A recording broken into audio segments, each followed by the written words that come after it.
चटक लगौले बारू। ये सब निहारी लगा जी। हाँ हो नाही लाता पकावा पिचकारी ना सटावा होई दोसरा के धान हमें जान खुशी लावा।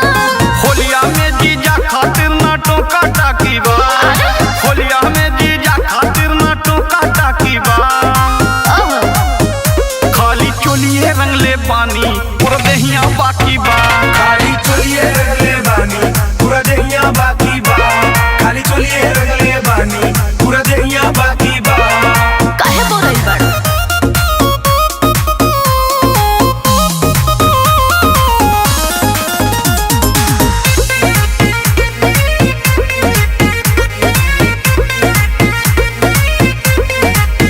साली हमार हऊ ताऊ न देखावा इतना तनी सा लगावे खातिर नहीं तरसावा इतना लगवाला।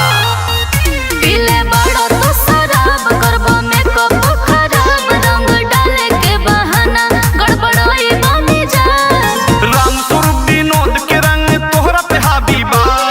राम स्वरूप योगेश के रंग तोहरा पे हावी बा।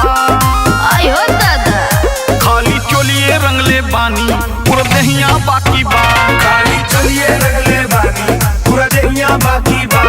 खाली चोलिए रंगले बानी पूरा देहिया बाकी बा। आ तो रंग दा।